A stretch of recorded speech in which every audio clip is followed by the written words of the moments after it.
Honnêtement, la confiance en moi-même, je savais même pas ce que c'était réel.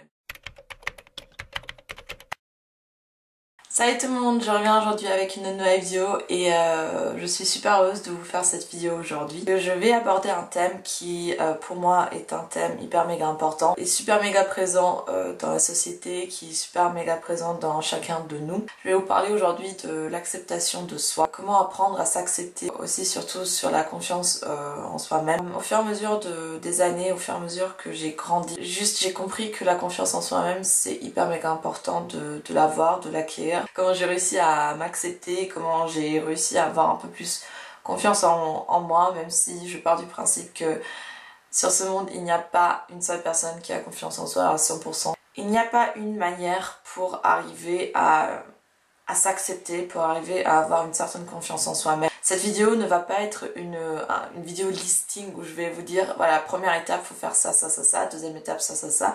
Il n'y a pas d'étapes précises à réaliser pour tout simplement gagner cette confiance en soi-même. C'est des étapes que vous devez en fait trouver par vous-même. Le plus dur dans cette trouvaille de confiance en soi-même et de l'acceptation, c'est plutôt de trouver en fait le bon moyen, comment y arriver, qui doit venir de vous en fait. C'est quelque chose que vous devez déclencher. Si vous me suivez déjà depuis un petit moment, vous savez que je suis pas d'origine française. J'ai beaucoup voyagé durant mon enfance. Ça se passait plutôt bien jusqu'à ce que j'arrive en France en fait. Quand je suis arrivée en France, j'ai un peu, un peu beaucoup, fait face à un problème d'intégration.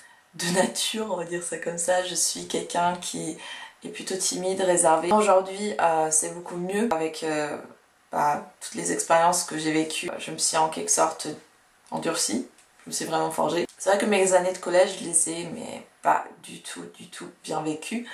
Honnêtement, je pense que le collège c'est à peu près la même chose pour tout le monde. Du fait que je parlais pas super bien français, mais aussi du fait que je m'habillais pas super bien comme les autres, que j'avais pas forcément les mêmes passions que les autres en quelque sorte. En plus après il y a YouTube qui est arrivé et c'est vrai que ça n'a pas du tout facilité la tâche pour me faire des amis, etc. Je me suis de plus en plus renfermée sur moi-même. À ce moment-là où je me suis vraiment renfermée sur moi-même, en fait c'était ma confiance en moi-même, c'était juste ouais, j'avais pas du tout confiance en moi-même. Honnêtement, la confiance en moi-même, je savais même pas ce que c'était réellement. J'étais réellement détruite à l'intérieur pendant du coup le début de mes années de collège, on va dire 6e, 5e. Et après j'ai décidé de finalement changer de collège, tout simplement parce que je savais que j'en avais besoin, je savais que c'est ce qu'il me fallait. J'ai laissé mes problèmes en quelque sorte derrière, loin de moi, et j'ai décidé de tout recommencer à zéro. C'est-à-dire que j'ai fait les boutiques, je me suis acheté de nouveaux vêtements. Des vêtements que honnêtement je n'ai jamais pensé mettre un jour parce que c'était absolument pas mon style à l'époque. Si on peut dire que j'avais un style à l'époque. J'ai décidé de changer complètement mon style, changer complètement mon look et devenir une personne que je n'étais pas en fait. Devenir une personne que je voulais être mais que je n'étais pas sur le moment. Et c'est à ce moment-là où en fait j'ai déclenché cette volonté de changer. Tout s'est enchaîné petit à petit, c'est pas venu d'un coup, que tu peux pas te réveiller et te dire ouais, aujourd'hui je vais avoir confiance en moi, aujourd'hui je vais m'aimer. C'est dur quand même de se dire oui je m'aime, je m'accepte comme je suis. Direct on pense à tous les préjugés qu'on a eu depuis toujours, on pense à toutes les critiques qu'on a eues, toutes les phrases du style t'es pas belle, il y a des filles beaucoup plus belles que toi, de toujours penser qu'il y a plus beau que soi. Il n'y a pas plus beau que soi à partir du moment où tu acceptes de t'aimer et tu acceptes de te trouver belle. En réalité, qu'est-ce que ça t'apporte réellement que tous les autres te trouvent beau si toi-même tu te trouves pas belle en fait? On est unique en tant que personne, notre physique il est unique et que notre personnalité elle est unique aussi. C'est important de s'accepter au niveau du physique, mais c'est hyper méga important de s'accepter en tant que personne, en tant que personnalité aussi. Et pendant la 4e, début 3e, le cauchemar en quelque sorte était revenu. Je me sentais vraiment pas du tout bien dans mon propre corps. Ce sentiment de pas être conforme avec son corps. Alors que c'est ton corps, alors que c'est toi, mais juste qu'il y a un truc qui bloque quoi. Je me suis dit non, c'est bon. Faut que j'arrête en fait de me renfermer sur moi-même pour essayer de me protéger des autres. Parce que c'est pas comme ça que je vais réussir à aller mieux. Et je voulais aller mieux. Après avoir vécu ce passage de ma vie que je n'ai pas forcément envie de vous raconter, où j'ai vraiment juste réalisé que c'est maintenant à moi de bouger. essayer de me trouver, essayer d'être le plus moi-même. À partir du moment où j'ai trouvé en fait mes amis, honnêtement pour la vie, des vrais amis sur qui je pouvais m'appuyer, à qui je pouvais me faire confiance et à qui je pouvais tout simplement me confier. Ça aussi qui m'a énormément aidé à me sentir mieux dans ma peau. Je n'ai jamais eu de véritables amis avant le lycée.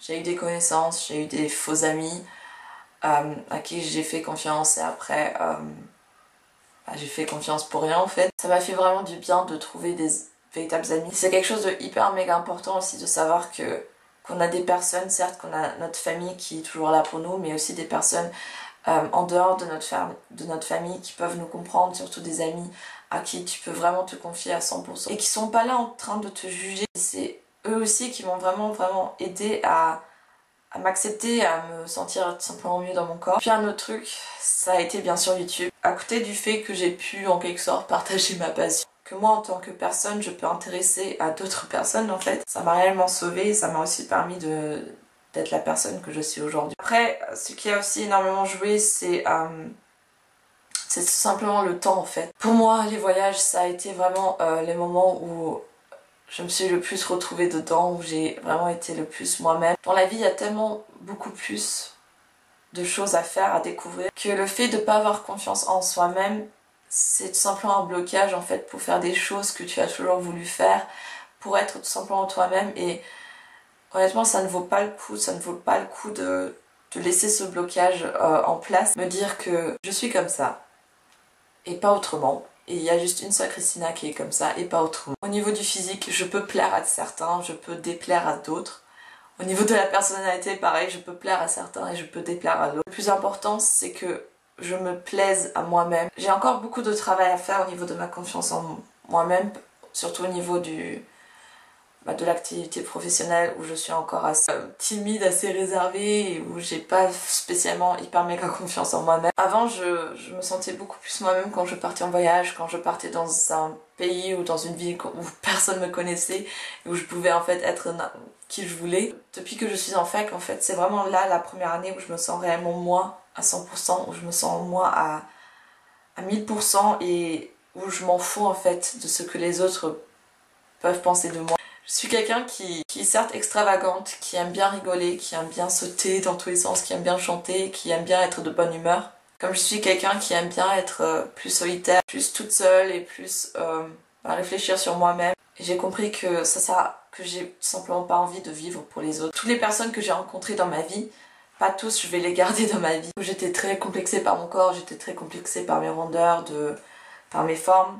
Tout simplement parce qu'ils n'entrent absolument pas dans la norme de la société. Je faisais du sport, je faisais des abdos, etc. Mais j'ai vite compris que en fait, j'en avais pas besoin. Tout simplement parce que j'aime mon corps comme il est. C'est super méga important d'avoir confiance en soi-même et d'apprendre à s'accepter. Si vous ne vous acceptez pas vous-même, qui vous acceptera en fait. J'espère que cette vidéo vous aura aidé quelque part ou que ça vous a intéressé en fait tout simplement d'entendre mon histoire. Prenez soin de vous-même et confiance en vous. Je vous fais de gros bisous et à bientôt pour une nouvelle vidéo.